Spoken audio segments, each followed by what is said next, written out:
pour tout ce que tu es. Shalom, shalom mon frère, shalom, shalom ma soeur, que la grâce et la paix te soient accordées en ce jour. Bienvenue dans sa sainte présence. Oui, je viens en ce moment pour partager avec toi une parole de l'Écriture. Oui, ceci c'est suite au devoir qui nous a été donné par le Seigneur l'autre jour lors de la prédication sur l'amour. Il nous avait été recommandé de relire et méditer davantage sur le passage de 1 Corinthiens chapitre 13 à partir du verset 4 jusqu'au verset 9. Et pendant ma méditation, j'ai dû faire quelques remarques que je souhaite partager avec toi. Si tu trouves bon. Oui, déjà, je vais lire le passage et chaque fois, je vais essayer d'appliquer cela à moi ou à le prendre un exemple pour que l'on puisse comprendre. Prendre l'exemple de ce que j'ai compris afin que toi aussi tu puisses, afin de partager avec toi pour que toi aussi tu puisses, si ça peut t'inspirer, ça peut te donner de comprendre davantage la vérité, n'est-ce pas, qui est cachée dans ce passage ou encore la richesse de ce passage de l'Écriture. Oui, il est dit, à partir du verset 4, il est dit « L'amour est patient, il est plein de bonté, l'amour n'est point envieux, l'amour ne se vante point, il ne s'enfle point d'orgueil, il ne fait rien de malhonnête, il ne cherche point son intérêt, il ne s'irrite point, il ne soupçonne point le mal, il ne se réjouit point de l'injustice, mais il se réjouit de la vérité. Il excuse tout, il croit tout, il espère tout, il supporte tout. L'amour ne périt jamais, les prophéties prendront fin, les langues cesseront, la connaissance disparaîtra. Mais quand ce qui est parfait sera venu, ce qui est partiel disparaîtra. Ah, c'est tellement sucré que je suis arrivé au verset 10. Voilà, déjà ce que j'ai compris, c'est que en fait, le passage de 1 Corinthiens chapitre 13 particulièrement a été donné à l'église de Corinthe. Nous parlons là de 1 Corinthiens, ça veut dire la première lettre de l'apôtre Paul aux Corinthiens. Et l'église de Corinthe, c'était une église qui était bénie, n'est-ce pas, par Dieu des dons spirituels. Des dons spirituels. Et la Bible va dire qu'il ne leur manque aucun don. Aucun don, il ne leur manquait aucun don. Donc ils avaient, dans l'église de Corinthe, il y avait tous les dons qui étaient manifestés. Mais sauf que quand les dons là étaient manifestés, c'était comme une source d'orgueil, n'est-ce pas, pour plusieurs personnes. Et voyant comment est-ce que plusieurs utilisaient le don, l'apôtre discernait en eux l'absence de l'amour. Il ne manifestait pas tout cela avec l'amour. C'est la raison pour laquelle il leur écrit, n'est-ce pas, parlant de l'amour agapé,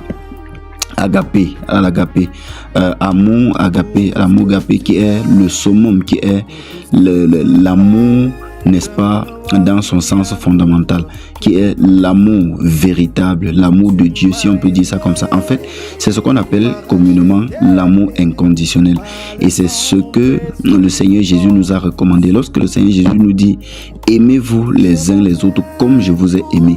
Comme je vous ai aimé, le commandement qu'il nous laisse pendant qu'il s'en va, c'est que nous devons nous aimer les uns les autres. C'est que nous devons nous aimer les uns les autres. On peut se demander, est-ce qu'on ne s'aime pas? Est-ce qu'on ne s'aime vraiment pas? J'aime mon frère, j'aime ma soeur.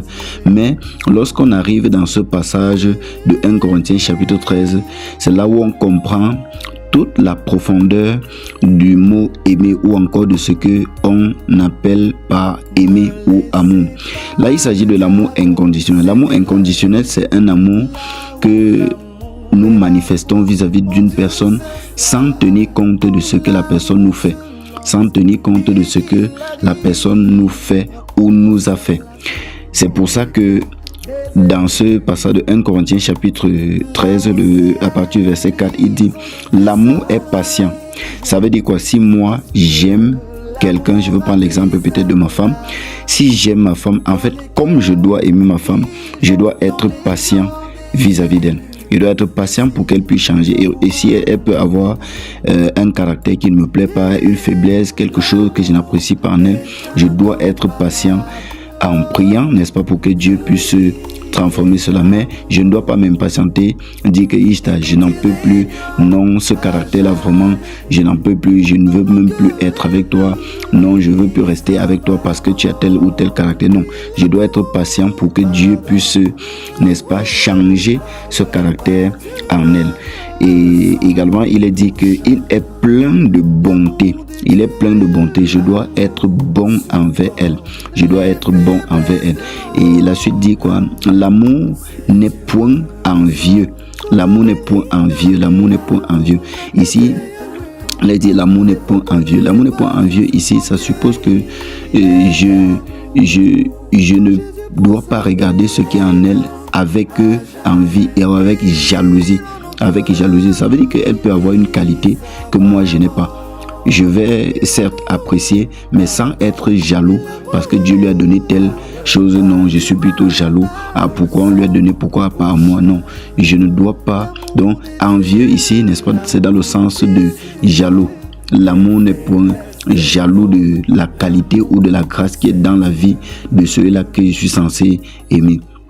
La suite dit l'amour ne se vante point. L'amour ne se vante point. Oui, c'est pas parce que j'ai peut-être une grâce que Dieu m'a donnée par rapport à une qualité que j'ai que je vais me vanter par rapport à elle ou je vais la mépriser, je vais faire ci, je vais faire ça. Non, l'amour ne se vante point. Il ne s'enfle point d'orgueil. Ça va dans le même sens. C'est pas parce que Dieu m'a donné telle ou telle chose, parce que je suis plus intelligent, parce que je suis plus sage, parce que je suis plus riche, parce que j'ai telle ou telle chose plus qu'elle, que je dois, n'est-ce pas, m'enorgueillir devant elle. Le verset 5 dit, il ne fait rien de malhonnête. L'amour ne fait rien de malhonnête. Oui, si tu aimes quelqu'un, tu dois être honnête envers la personne. Honnête envers la personne pour lui dire ce qu'il faut, comme il faut, avec les mots qu'il faut. Il dit l'amour ne cherche point son intérêt.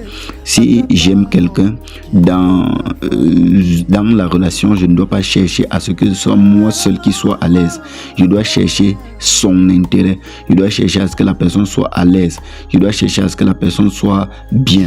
Je ne dois pas chercher seulement mon intérêt. Et c'est pour ça qu'on disait, si on prend l'exemple d'un petit parapluie que tu as et que il est en train de pleuvoir, vous êtes en train de marcher à deux, tu dois chercher son intérêt. Ça veut dire que tu la couvres même si c'est que la pluie doit tomber sur toi. Même si la pluie doit tomber sur toi. Et le verset suivant dit, il ne s'irrite pas. L'amour ne s'irrite point. L'amour ne s'irrite point. Je ne dois pas chaque fois me mettre à m'irriter contre Ishta. Elle a encore fait telle chose. Ishta, il a encore fait telle chose. M'irriter chaque fois, non.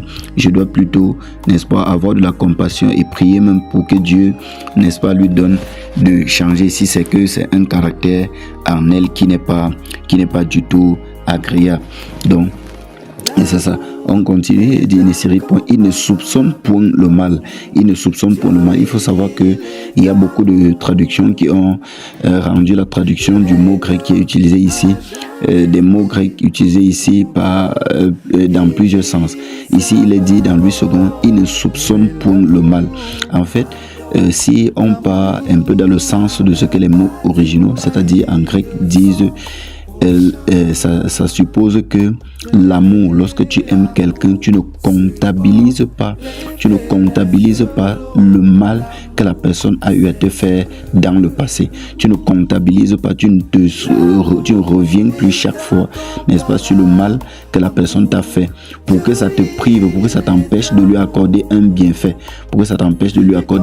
Donc, l'amour, ici, quand on dit il ne soupçonne point le mal, ça veut dire que tu considères, n'est-ce pas, ton frère, ta soeur, ta femme telle qu'elle est devant toi. Tu supposes qu'elle n'a pas de faute passée. Tu ne tiens pas compte de ses fautes passées, de ses manquements passés.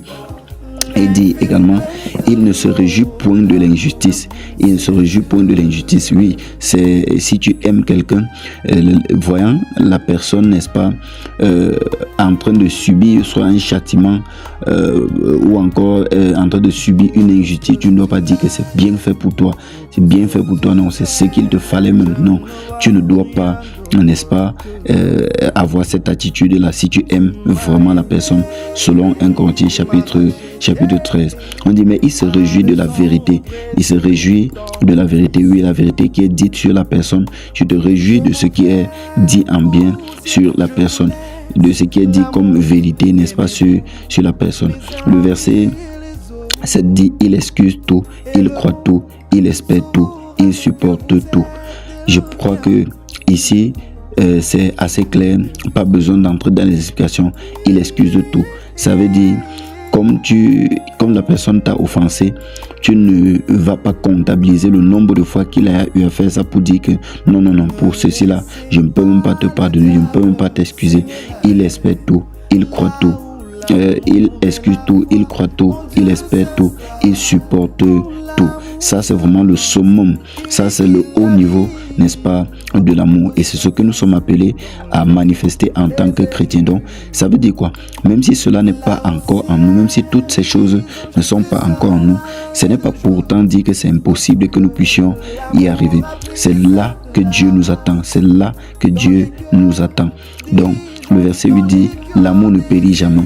Les prophéties prendront fin, les langues cesseront, la connaissance disparaîtra, car nous connaissons en partie et nous prophétisons en partie.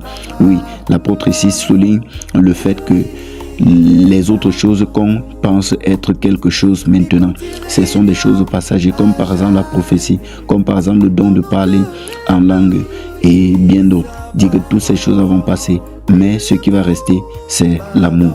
Et c'est ce que j'ai compris et que je souhaite également que toi tu comprennes dans ce sens-là. J'ai pris l'exemple de ma femme en disant que oui, si je dois dire que j'aime ma femme, voici comment je dois me conduire ou comment je dois la considérer. Et il en est de même pour mon frère, pour ma soeur, que je dois aimer de l'amour de Dieu, de l'amour véritable, de l'amour inconditionnel. Donc, c'est ça que je voulais partager avec toi, mon frère, ma soeur, et que le Seigneur nous aide, chacun de nous, à arriver à ce niveau de l'amour, à manifester toutes ces vertus, n'est-ce pas, de l'amour qui sont contenues dans ce passage de 1 Corinthiens chapitre 13, du verset 4 jusqu'au verset 9. Que le Seigneur nous aide et que le Seigneur te bénisse, que le Seigneur te donne de manifester vraiment cela pendant que tu écoutes, et que la grâce pour appliquer cela dans nos vies soit ton partage, au nom de Jésus-Christ de Nazareth. Amen, amen, amen. Où est l'amour? Pardon, l'amour parle pas du mal de son prochain. L'amour supporte les faiblesses de l'eau. L'amour, c'est Dieu. L'amour est incomparable. Amour, Dieu, il est amour. Et qu'on dirait mieux à jamais. Et dans nos cœurs, il vit sa parole. Oui, l'amour pardonne, oublie, parle pas du mal de son prochain. L'amour de Dieu, l'amour supporte les faiblesses